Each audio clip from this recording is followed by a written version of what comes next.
നമ്മൾ ഈ ലവ് ഫിലിംസൊക്കെ കാണുന്ന സമയത്ത്, പ്രത്യേകിച്ച് ഒരു സാഡ് എൻഡിങ്സ്, അതായത് ഈ ബ്രേക്കപ്പ് സീനുകളൊക്കെ കാണുന്ന സമയത്ത് നമ്മൾ പലപ്പോഴായിട്ട് ശ്രദ്ധിച്ചിട്ടുണ്ടാകാൻ ചാൻസുള്ള ഒരു കാര്യമാണ്, അതിൽ അത്തരം സീനുകളിൽ പ്രധാനമായിട്ടുണ്ടാകുന്ന ഒരു കാര്യമാണ്. പ്രത്യേകിച്ച് ഒന്നാമത് ആ ഒരു ലവ് ട്രാക്കും കാര്യങ്ങളൊക്കെ ഇങ്ങനെ പോകുന്നുണ്ടാവും. ആ ട്രാക്കിൽ ഇങ്ങനെ അവസാനം ഇങ്ങനെ ഒരു ഫ്രണ്ട് നമ്മൾ കൂടെ വന്നിട്ട്, എടാ പോട്ടെ ഞാനുണ്ടല്ലോ, അല്ലെങ്കിൽ ഒരു പോട്ടെ എന്നൊക്കെ പറഞ്ഞിട്ട് ഇങ്ങനെ ഭയങ്കരമായിട്ട് നമ്മളെ ആശ്വസിപ്പിക്കുന്ന രീതിയിലുള്ള, അല്ലെങ്കിൽ ആ ഹീറോനെയോ ഹീറോയിനെയോ ഒക്കെ ആശ്വസിപ്പിക്കുന്ന രീതിയിൽ ഉള്ള സംസാരങ്ങളും കാര്യങ്ങളൊക്കെ, അവർ നിനക്ക് പറ്റിയൊരാളല്ല എന്നുള്ള രീതിയിലൊക്കെ ആൾക്കാരിങ്ങനെ പറയുന്നത് നമുക്ക് കാണാറുണ്ട്. ആ ഹീറോയിനെ അല്ലെങ്കിൽ ഹീറോയിനെ ആശ്വസിപ്പിക്കുന്നതായിട്ടൊക്കെ കാണാറുണ്ട്. പക്ഷേ നിങ്ങളൊന്ന് ആലോചിച്ച് നോക്കിയേ, നമ്മളെങ്ങനെ ആശ്വസിപ്പിക്കേണ്ട ഒരു ഫ്രണ്ട്, ആ ഒരു ഫ്രണ്ടാണ് നമ്മളെ വിട്ട് പോകുന്നത് എന്നുണ്ടെങ്കിലോ, നമ്മൾ അത്രയും സ്നേഹിക്കുന്ന ഒരാൾ അല്ലെങ്കിൽ പ്രണയിക്കുന്ന ഒരാൾ പോകുന്നതിനേക്കാൾ കൂടുതൽ ഏറ്റവും വലിയൊരു ആ ഒരു ശൂന്യത, ആ ഒരു വോയിഡ്നെസ് ചിലപ്പോൾ ഒരു ബെസ്റ്റ് ഫ്രണ്ട് പോകുമ്പോൾ ആയിരിക്കും നമുക്കത് മനസ്സിലാവണേ എന്നുള്ളത്. പക്ഷേ നമ്മളെ സംബന്ധിച്ചിടത്തോളം നമുക്കത് പുറത്ത് പറയാനായിട്ട് ഭയങ്കര മടിയാണ്. ജസ്റ്റ് ഒരു ഫ്രണ്ടല്ലേ പോയി എന്നുള്ള രീതിയിൽ ആൾക്കാർ നമ്മുടെ അടുത്ത് ചോദിക്കില്ലേ എന്നുള്ള ആ ഒരു പേടി നമ്മളുടെ ഉള്ളിലുണ്ടാവും എന്നുള്ളത്. ഹായ് ഹലോ, എല്ലാവർക്കും നമസ്കാരമുണ്ട്. സ്റ്റോറീസ് അക്ഷയിൽ കൂടെയുള്ള പ്രകാശമാണ്. എല്ലാവരും സുഖമായിട്ടും സമാധാനമായിട്ടൊക്കെ ഇരിക്കുകയാണെന്നൊക്കെ വിചാരിക്കുകയാണ്. നമ്മുടെ ഇന്നത്തെ എപ്പിസോഡിൽ നമ്മൾ സംസാരിക്കുന്നത് ഈ പറഞ്ഞ ആരും കാണാത്ത അല്ലെങ്കിൽ ആരും അധികം ഡിസ്കസ് ചെയ്യാത്ത ആ ഒരു വേദനയെക്കുറിച്ചാണ്, ഫ്രണ്ട്ഷിപ്പ് ബ്രേക്കപ്സ്. നമ്മൾ എത്ര അറിയുന്ന, നമ്മളേറ്റവും കൂടുതൽ മനസ്സിലാക്കിയിട്ടുണ്ടായിരുന്ന ഒരാൾ ഇന്ന് നമ്മൾ ആരും അല്ലാതായി മാറുന്ന സമയത്ത്, ഒരു അപരിചിതനായി മാറുന്ന സമയത്ത് നമുക്ക് തോന്നുന്ന ആ ഒരു വേദനയെക്കുറിച്ചാണ് നമ്മൾ ഇന്ന് സംസാരിക്കാനായിട്ട് പോകുന്നത്. നമുക്കറിയാം, ഈ റിലേഷൻഷിപ്പൊക്കെ ആവുന്ന സമയത്ത്, ലവ് റിലേഷൻഷിപ്പൊക്കെ ആവുന്ന സമയത്ത് അത് പലപ്പോഴും ഒരു വഴക്കിലോ അല്ലെങ്കിൽ അങ്ങനെ പ്രത്യേകിച്ച് എന്തെങ്കിലുമൊക്കെ കാരണത്തിലാണ് അത് പ്രത്യേകിച്ച് അവസാനിക്കണേ എന്നുള്ളത്.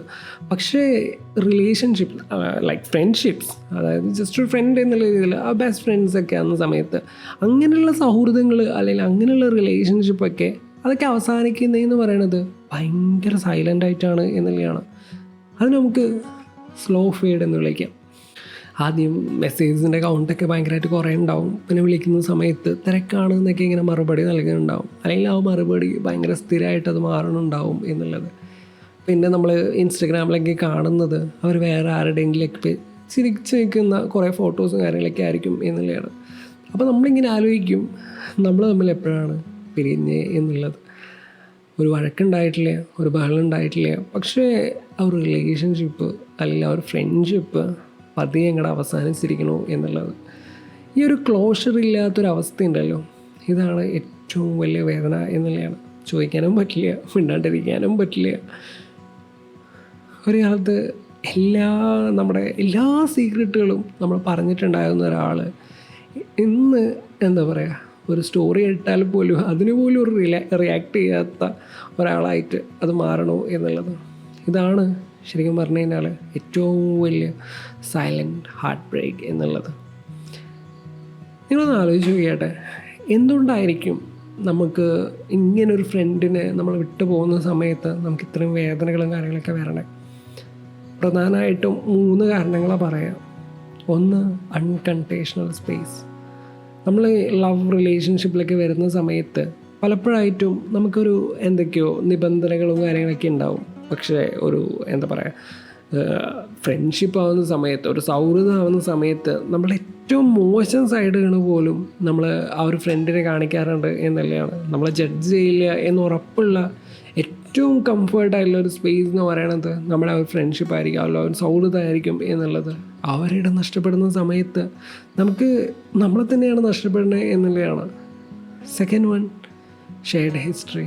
നിങ്ങളുടെ കുട്ടിക്കാലം തൊട്ട് നിങ്ങളുടെ ആദ്യത്തെ റിലേഷൻഷിപ്പ് ആവട്ടെ, നിങ്ങളുടെ ഫെയിലിയേഴ്സ് ആയിക്കോട്ടെ, ഒക്കെ നേരിട്ട് കണ്ടിട്ടുള്ള ഒരാളായിരിക്കും ആ ഒരു ഫ്രണ്ട് എന്നുള്ളത്. അവർ പോകുമ്പോൾ നിങ്ങളുടെ ജീവിതത്തിൽ തന്നെ ഒരു വലിയൊരു കാലഘട്ടം അവരുടെ കൂടെ പോവുകയാണ് എന്നുള്ളതാണ്. അല്ലെങ്കിൽ അത്രയും ഒരു ഫീലിംഗ് ആണ് നമുക്ക് കിട്ടണേ എന്നുള്ളതാണ്. And third one, the third wheel feeling. അവർ പുതിയൊരു ഫ്രണ്ടിനെ കാണുന്ന സമയത്ത്, അല്ലെങ്കിൽ അവർ വേറെ റിലേഷൻഷിപ്പിലാവുന്ന സമയത്ത്, അല്ലെങ്കിൽ മാരീഡ് ആയിട്ട് പോകുന്ന സമയത്ത് നിങ്ങളെ വേണ്ട എന്ന് വെക്കുന്ന ഒരു അവസ്ഥ നമുക്ക് തോന്നുന്നുണ്ടാവും എന്നുള്ളത്. ഞാൻ വേറൊരു ഓപ്ഷൻ ആയിരുന്നു എന്നുള്ളൊരു ചോദ്യം നമ്മളിങ്ങനെ ഹോണ്ട് ചെയ്തുകൊണ്ടേയിരിക്കും എന്നുള്ളത്. ശരിക്കും പറഞ്ഞു കഴിഞ്ഞാൽ ഇത് നമ്മൾ തന്നെ ഉണ്ടാക്കുന്ന, അല്ലെങ്കിൽ നമ്മൾ തന്നെ നമ്മളെ വിഷമിപ്പിക്കാനായിട്ട് കണ്ടെത്തുന്ന കാരണങ്ങളും, അല്ലെങ്കിൽ നമ്മൾ തന്നെ ഇതിൻ്റെയൊക്കെ ഉത്തരവാദിത്വം നമ്മളിൽ തന്നെയാണ് എന്നുള്ളതാണ് യാഥാർത്ഥ്യം. നമ്മൾ പണ്ട് സ്കൂളിലൊക്കെ പഠിക്കുന്ന സമയത്ത് ഡയറിയിലൊക്കെ എഴുതാറുണ്ട് ഫ്രണ്ട്സ് ഫോർ എവർ എന്നൊക്കെ പറഞ്ഞിട്ട്. നമ്മളിങ്ങനെ ഫോട്ടോസൊക്കെ വെച്ചിട്ട് ഇപ്പോഴത്തെ പിള്ളേരൊക്കെ മഗ്സിലൊക്കെ അല്ലെങ്കിൽ കുറേ ഫ്രെയിംസും കാര്യങ്ങളൊക്കെ ഇട്ടിട്ട് അതിലൊക്കെ ഇങ്ങനെ ഫോട്ടോസും കാര്യങ്ങളൊക്കെ ഇപ്പോൾ കുറേ ഇൻസ്റ്റഗ്രാം പേജുകളൊക്കെ ഇട്ട് ആ ഒരു സമയത്ത് ഉണ്ടാക്കിയ പല പേജുകളും ഇന്നില്ല എന്നുള്ളതാണ് വേറെ യാഥാർത്ഥ്യം. അങ്ങനെ നമ്മൾ ഫ്രണ്ട്സ് ഫോർ എവർ എന്നൊക്കെ പറഞ്ഞുകൊണ്ട് കുറേ പോസ്റ്റുകളും കാര്യങ്ങളൊക്കെ ഇടും, അല്ലെങ്കിൽ കുറേ എഴുത്തുകളും കാര്യങ്ങളൊക്കെ ചെയ്തിട്ടുണ്ട്. ശരിക്കും നമ്മൾ മനസ്സിലാക്കേണ്ട ഒരു കാര്യം എന്താ വെച്ച് കഴിഞ്ഞാൽ എല്ലാ ഫ്രണ്ട്ഷിപ്പുകളും അല്ലെങ്കിൽ എല്ലാ സൗഹൃദങ്ങളും ഒന്നും ഫോറെവർ അല്ല എന്നുള്ളതാണ്. സൈക്കോളജി പ്രകാരം മനുഷ്യർ വളരുന്നത് വ്യത്യസ്ത സ്പീഡുകളിലാണ്. ചിലപ്പോൾ നിങ്ങൾ വളരുമ്പോൾ നിങ്ങളുടെ സുഹൃത്ത് അവിടെ തന്നെ ആയിരിക്കും നിൽക്കുന്നുണ്ടാവുക, അല്ലെങ്കിൽ അവർ വളരുന്നത് വേറെ ഡയറക്ഷനിലായിരിക്കാം എന്നുള്ളതാണ്. ഒരേ ഡയറക്ഷനിൽ നടന്നുകൊണ്ടിരുന്ന ആളുകൾ രണ്ട് വഴിയിലേക്ക് മാറുക, രണ്ട് ദിശയിലേക്ക് മാറുക എന്ന് പറയുന്നത് സ്വാഭാവികമായിട്ടുള്ള കാര്യമാണ് എന്നുള്ളതാണ്. ചില ആളുകൾ നമ്മളുടെ ജീവിതത്തിലേക്ക് വരുന്നത് ഒരു സീസൺ പോലെയാണ്. നിങ്ങൾക്കൊരു വിഷമമായിട്ടുണ്ടായ സമയത്ത് നിങ്ങളെ സഹായിക്കാനായിട്ട് വന്നവരായിരിക്കും അവർ എന്നുള്ളത്, അല്ലെങ്കിൽ അവർക്ക് നിങ്ങൾ എന്തെങ്കിലുമൊക്കെ ഒരു കാര്യം പഠിപ്പിച്ച് തരാനായിട്ട് വന്നവരായിരിക്കും അവർ എന്നുള്ളത്. അവർ സീസൺ കഴിയുന്ന സമയത്ത് അവർ പോകുന്നു. അത് അവരുടെ തെറ്റല്ല, നിങ്ങളുടെയും തെറ്റല്ല. അത് ലൈഫ് എങ്ങനെയാണ് എന്നുള്ളതാണ്. Out growing people is A part of growing up. അത് അക്സെപ്റ്റ് ചെയ്യാനായിട്ട് നമ്മൾ പഠിക്കുക എന്നുള്ളത് മാത്രമാണ്. ഒരു ഫ്രണ്ടിനെ നഷ്ടപ്പെട്ട് കഴിഞ്ഞാൽ നമുക്കെങ്ങനെ മുന്നോട്ട് പോകാൻ പറ്റും എന്ന് പലപ്പോഴും ചോദിക്കാറുണ്ട്, അല്ലെങ്കിൽ നമ്മൾ നമ്മളോട് തന്നെ ചോദിക്കും, അല്ലെങ്കിൽ ആൾക്കാരോടൊക്കെ ചോദിക്കാറുണ്ട്. ശരിക്കും പറഞ്ഞു കഴിഞ്ഞാൽ ഇതിന് പ്രത്യേകിച്ച് ഒരു മരുന്നോ കാര്യങ്ങളൊന്നുമില്ല എന്നുള്ളതാണ്. എന്താ പറയുക, നമ്മൾ നമുക്ക് തന്നെ കൊടുക്കേണ്ട കുറച്ച് തിരിച്ചറിവുകൾ മാത്രമാണ്, അല്ലെങ്കിൽ നമുക്ക് വരേണ്ട കുറച്ച് തിരിച്ചറിവുകൾ മാത്രമാണ് അത് എന്നുള്ളതാണ്. ഒന്നാമത്തെ കാര്യം എന്ന് പറയണേ, നമ്മളെ തന്നെ പറഞ്ഞ് പഠിപ്പിക്കുക. നമ്മളെ ആ ഒരു പെയിൻ, നമ്മളെ ആ ഒരു സങ്കടം അത് നമ്മളെ അക്സെപ്റ്റ് ചെയ്യുക എന്നുള്ളതാണ്. നമ്മൾ സ്വയം അംഗീകരിക്കുക എന്നുള്ളതാണ്. അതൊരു ഫ്രണ്ടല്ലേ എന്ന് പറഞ്ഞ് തള്ളിക്കളയുന്നതിലും മുകളിൽ നമുക്ക് സങ്കടമുണ്ട് എന്നുണ്ടെങ്കിൽ അത് എക്സ്പ്രസ് ചെയ്യുക എന്നുള്ളതാണ്. നിങ്ങളൊരാളെ ആത്മാർത്ഥമായിട്ട് സ്നേഹിച്ചു, അവരിന്ന് നമ്മളെ കൂടെ ഇല്ല, ആൻഡ് ദാറ്റ്സ് പെയിൻഫുൾ. അത് അങ്ങനെയാണ്, അത്രയും വേദന ഉണ്ടാവും, അതങ്ങനെ തന്നെ ഉണ്ടാവുള്ളൂ. ആൻഡ് സെക്കൻഡ് വൺ എന്ന് പറയണേ, സോഷ്യൽ മീഡിയ സ്പേസ് കുറയ്ക്കുക എന്നുള്ളതാണ്. അവർ പുതിയൊരു ഫ്രണ്ട്സിൻ്റെ കൂടെയൊക്കെ ഇരിക്കുന്ന സമയത്ത്, അതൊക്കെ കാണുന്ന സമയത്ത് നിങ്ങളുടെ ഉള്ളിൽ നിങ്ങളുടെ ആ ഒരു വേദന കുറച്ച് കൂടുകയുള്ളൂ എന്നുള്ളതാണ്. അപ്പോൾ കുറച്ച് കാലത്തേക്ക് അവർ മ്യൂട്ട് ചെയ്യാം, അല്ലെങ്കിൽ ഈവൻ അൺഫോളോ ചെയ്യുന്നതും വലിയ പ്രശ്നമായിട്ടുള്ള കാര്യമൊന്നുമല്ല എന്നുള്ളതാണ്. നമ്മൾ ഏറ്റവും ഇമ്പോർട്ടൻസ് കൊടുക്കേണ്ടത് നമ്മളുടെ സ്വന്തം സമാധാനത്തിന് വേണ്ടിയിട്ടാണ് എന്നുള്ളതാണ്. നിങ്ങൾ നല്ല ഓർമ്മകൾ മാത്രം കൂടെ കൂട്ടുക എന്നുള്ളത്. അവർ ചെയ്ത മോശമായിട്ടുള്ള കാര്യങ്ങളൊക്കെ ഓർത്തിട്ട് നമ്മൾ വെറുപ്പ് അവരുടെ മുകളിൽ ഉണ്ടാക്കേണ്ട ആവശ്യമൊന്നുമില്ല. പകരം അവർ നമ്മളുടെ ലൈഫിൽ ഉണ്ടായിരുന്ന സമയത്ത് അവർ നമുക്ക് തന്ന, അല്ലെങ്കിൽ നമ്മൾക്ക് പഠിപ്പിച്ച് തന്ന കുറേ കാര്യങ്ങളുണ്ടാവും, അല്ലെങ്കിൽ അവർ നമ്മുടെ ഹാപ്പിനെസ്സിന് കാരണമാക്കിയിട്ട് അവർ മാറിയ കുറേ കാര്യങ്ങളുണ്ടാവും. അതൊക്കെ എപ്പോഴും കൂടെ തന്നെ നിർത്തുക എന്നുള്ളതാണ്. ആ ഒരു പാഠം അത് മാത്രം കൂടെ നിർത്തുക, ബാക്കി അതിങ്ങോട്ട് വിടുക എന്നുള്ളത് മാത്രമാണ്. That's how the life is. ഞാൻ എല്ലാം അവസാനിപ്പിക്കുകയാണ്. ഈ ഒരു എപ്പിസോഡ് കേൾക്കുന്ന സമയത്ത് നിങ്ങളുടെ മനസ്സിൽ ചില ആൾക്കാരുടെ മുഖങ്ങളൊക്കെ വരണുണ്ടാവും. വർഷങ്ങളായിട്ട് നിങ്ങളോട് മിണ്ടാത്ത, അല്ലെങ്കിൽ നിങ്ങളോട് ഇപ്പോഴും നിങ്ങളുടെ ഓർമ്മകളിലുള്ള ആ ഒരു ഫ്രണ്ട് എന്നുള്ളത്. അവരോട് നിങ്ങൾക്ക് ദേഷ്യം ഉണ്ടാവും, സങ്കടം ഉണ്ടാവും.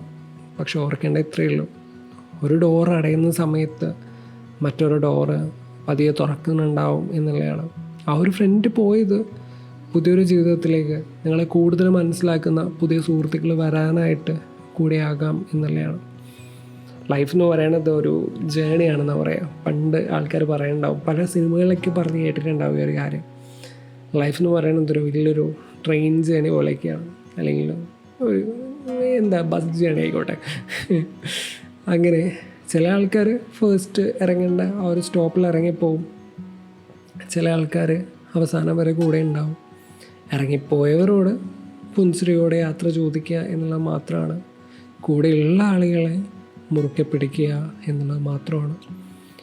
ഈ ഒരു ഫ്രണ്ട്ഷിപ്പ് അല്ലെങ്കിൽ ഫ്രണ്ട്ഷിപ്പിൽ ബ്രേക്കപ്പ് എനിക്കറിയാം കുറച്ച് പെയിൻഫുള്ളാണ്, പക്ഷേ that's how the life is. നമ്മൾ മുന്നോട്ട് പോയേ പറ്റൂ. നമ്മൾ മുന്നോട്ട് പോകുമ്പോൾ ഇതുപോലെയുള്ള ഒരുപാട് കാര്യങ്ങൾ നമ്മുടെ കൂടെ തന്നെ വരണുണ്ടാവും.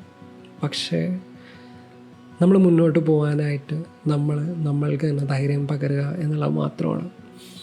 ഓക്കെ, കേട്ടുകൊണ്ടിരിക്കുന്നത് സ്റ്റോറീസ് വിത്ത് അക്ഷയാണ്. കൂടുതൽ അക്ഷയ് പ്രകാശാണ്. എല്ലാവരും സുഖമായിട്ടും സമാധാനമായിട്ടൊക്കെ ഇരിക്കുക. പുതിയൊരു എപ്പിസോഡിൽ പുതിയൊരു വിശേഷങ്ങളും കാര്യങ്ങളൊക്കെ ആയിട്ട് വീണ്ടും കാണാം. ടാറ്റാ, ബൈ.